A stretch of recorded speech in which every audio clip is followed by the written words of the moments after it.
Good afternoon and thanks for joining us here at noon. I'm Drew Carney and we begin this newscast with the latest developments in the manhunt that began earlier this week with an Amber Alert in eastern Washington in the Tri-Cities area. We know police were able to rescue a kidnapped one-year-old who was the center of that Amber Alert.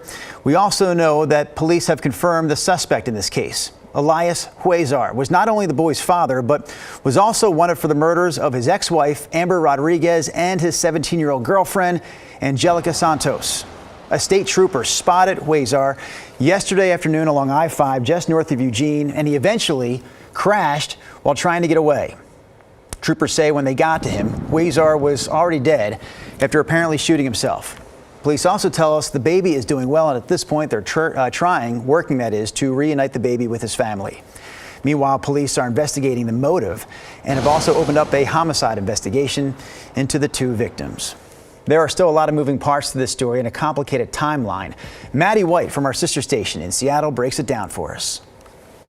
Let's go through the timeline. In 2013, Huizar is hired by Yakima Police Department, where he worked as a school resource officer during his time on the force. Court documents show that sometime toward the end of his 9 years on the force, he impregnated a teenager who attended the middle school where he worked as an SRO. Now, take note, he resigned in February of 2022 following, quote, discipline. Details on what happened were not released. That same year, around that same time, in February, the Richland School District hired him as a substitute teacher.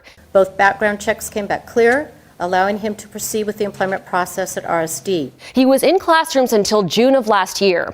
Fast forward to February of this year, the teen he impregnated and her friend alleged that Huizar got them both drunk and raped the 16-year-old friend as she slept. He was charged in 2 cases of child rape for both girls. The total bail on those 2 matters was $250,000. Now, because of these rape charges, less than 2 weeks later, the court issues a no-contact order, which bans him from having any contact with any minors under the age of 16, including his baby. A week later, his ex-wife, 31-year-old Amber Rodriguez, who was also killed on Monday, files a domestic violence protection order for her and her 2 kids. 2 months later, it's now Monday, April 22nd, and Huizar is scheduled to appear in court, but instead police say Huizar tracks down his ex-wife at this elementary school where she worked and shoots her dead.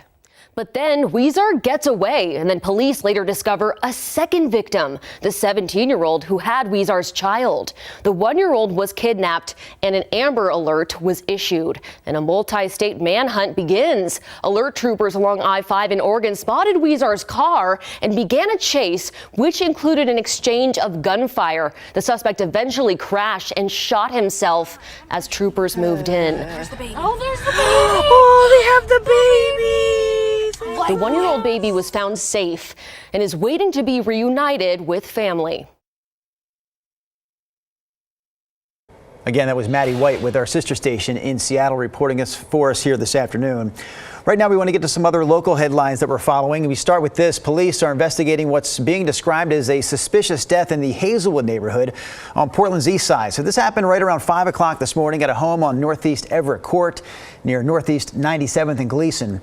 Police say they received reports of a shooting, and when they got there, they say they found one man dead. We're still waiting for an update from police on who the person is and how exactly they died.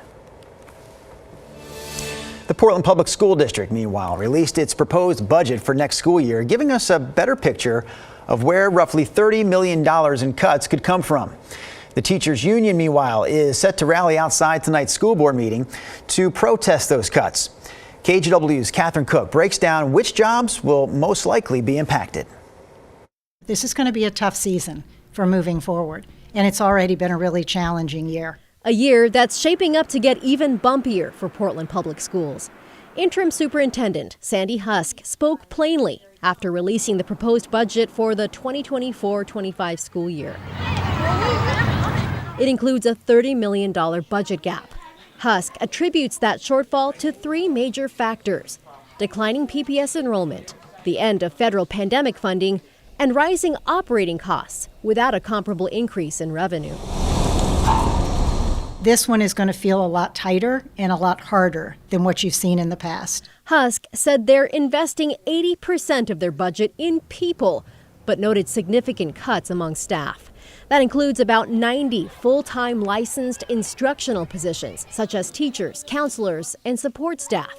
However, for special needs programs, the proposed budget would actually increase licensed staff by about 59 full-time positions. We will strive to have minimum impact on students. Other proposed cuts include support services for instructional staff. The budget slashes 30 licensed positions and 26 classified positions. Husk sent a message to PPS employees noting cuts within the district's central offices. Staff learned 110 positions would be cut there. However, 40% of them were already vacant due to a hiring freeze that took effect late last year. As Husk prepares to bring the budget before the school board at a public meeting Wednesday, she acknowledged that closing the budget gap could certainly divide people. My goal is that we can have a civil discourse about the uncomfortable without making it feel like we're against each other. Catherine Cook, KGW News. All right, quick break from the news headlines here to check in with Mr. Rodney Hill. Rod, what's happening there in the Weather Center? Well, we're getting closer to the big wet change in our forecast. We're already seeing cooler air and clouds come in today. The soaking rain still on track for tomorrow out here in the Pacific, and we'll use Futurecast to show you that coming up in my complete weather forecast. In the meantime, we are seeing some rain as we expected up along the north coast. Here's the Astoria column camera. Pretty socked in looking out over the Astoria-Meckler Bridge. And yes, the airport in Astoria reporting some raindrops. 54 degrees is the temperature. You can see it on the radar up there. The other rain showers inland I don't think is really being reported other than maybe some virga, meaning it's not reaching the ground that you see out east. In fact, you go over into Sun River and it's partly cloudy and really a pretty nice day. You see Bachelor sticking up from the back of Sun River Resort. Portland, it's been a mixed bag. Certainly more clouds than blue sky out there. Our lunchtime temperature is mighty comfortable at 61 degrees. Chance of a trace of rain mainly closer to Kelso Longview inland than here in Portland. So I like our chances of remaining dry. I mean, not a guarantee, but for the most part, it's what I expect. We'll be dry through 8 o'clock, 62. Rainy when you get up tomorrow morning. Again, we'll get more into that coming up. Back to you, Drew. All right, Rob, we'll check back in with you here in about 10 minutes. Portland Mayor Ted Wheeler is planning to make a case for his revised camping ban ordinance at today's City Council meeting. The mayor is already on the record saying that his proposal is capable of withstanding any of the legal challenges that stalled the city's first attempt at a camping ban. This proposal includes penalties for campers who refuse to take advantage of available shelter space. Penalties including a fine of up to $100 and/or 7 days in jail. But not everyone on City Council is in favor of this ordinance as it's written.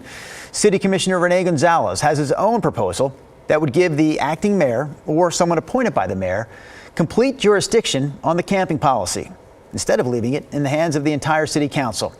Mayor Wheeler has made it clear he's not in favor of that idea. This cannot be capricious. It cannot be decided behind closed doors. The rules cannot shift quickly or suddenly overnight because people need to know what the law is. They need to know what the rules are. The camping ban debate is scheduled to resume again at today's City Council meeting sometime around 4 p.m.